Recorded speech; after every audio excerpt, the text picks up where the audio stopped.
So whenever I go online to see how many hits the YouTube Bama runs have, I'm almost disappointed because I'll see like 8, 7, 10 hits for like the newer stuff, which I think is pretty decent and pretty funny, at least funnier than a lot of stuff that's out there. And it just makes me wonder, like, hey, okay, I have X amount of subscribers, and I know on a weekly basis you get like subscriptions to your email.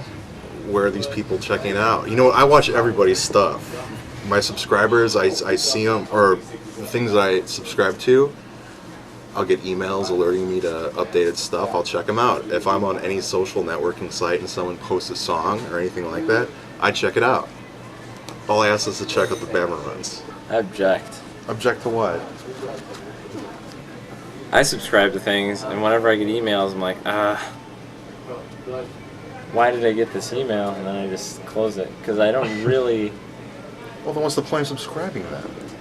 So I have a convenient location to find their videos when I want to. You could just befriend them. You don't have to subscribe. Oh, well, you've just changed my life. I mean, seriously though, because that's why I subscribe to the things, is because it's like, hey, if they have anything else, maybe I'd like to check it out.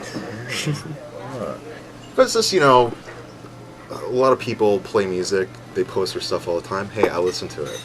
I might not post and say, hey, it's great. I might not even like it, publicly.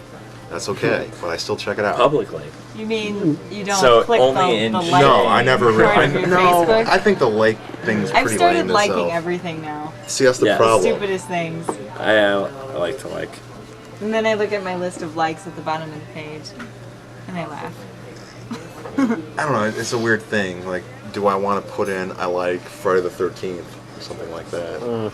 If it's something I really like I like Pee-wee's Big Adventure, I like, Knights of Cabiria, I like this or that, okay, cool, but I don't feel like any time anyone posts a song, I have to set in stone that I like it. Well, if you like it, though, would you? Well, I'd rather just have the opportunity of, like, if Rock Paper Rock posted something and I saw you guys live to say, hey, I like that song that you posted, like when Mark posted that Everything Dies, or Everyone Dies, which one is it, Mark? Everyone. Everyone Dies. It's just like, I call and be like, hey, I really like that song. That's better than just liking something. That's true. It is better. It is, but then all your friends know that you like something. Isn't that the point? Not really, because I don't care what anyone likes, Isn't the whole point of Facebook to just look good in front of your friends? Not really. It's about to expose who you are, your deepest, darkest fears and secrets. So, here's the thing about, like, your online persona. Like, it depends, I guess, on the person. It's obviously different for everybody, but I would say generally, like, things that people put on their Facebook or on their MySpace, whatever the thing is more like a representation of how they want to be perceived as opposed to how they are. Maybe that's different for Rodney being such an honest and, what was the word we were using?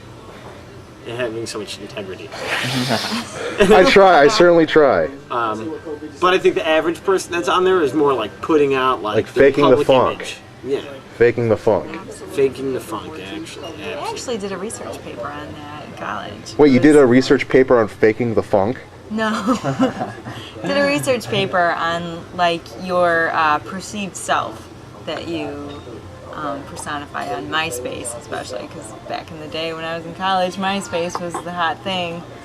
But yeah, I can't really remember any of it right now. But So do you feel that if you knew someone and they were on MySpace and you knowing them, you'd see their profile or something, you kind of feel like they're fooling someone?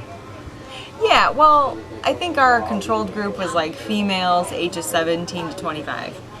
You know, and like we did a collective study of like their pictures and the info and like what they wrote about themselves, and it was all very cohesive almost, you know. It was like they're all looking for relationships, they all showed pictures of a bunch of their friends, drinking, you know, it was very like one-dimensional, you know. It's really interesting.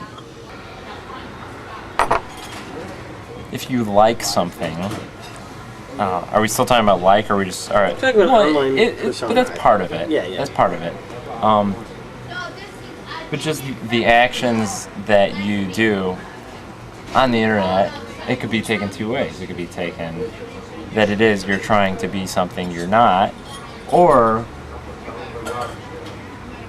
maybe you're trying to represent yourself in a certain way. And as long as it's still true to who you actually are, I mean, if you have these pages, like Crystal was saying, where it's just in a relationship, pictures with friends, drinking, and that's what they have pictures of it.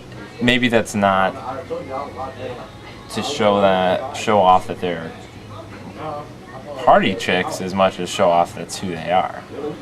I think this is inspiring me to change my whole Facebook and MySpace pages to much more mundane. I'm gonna have photographs of me like brushing my teeth or making coffee. That's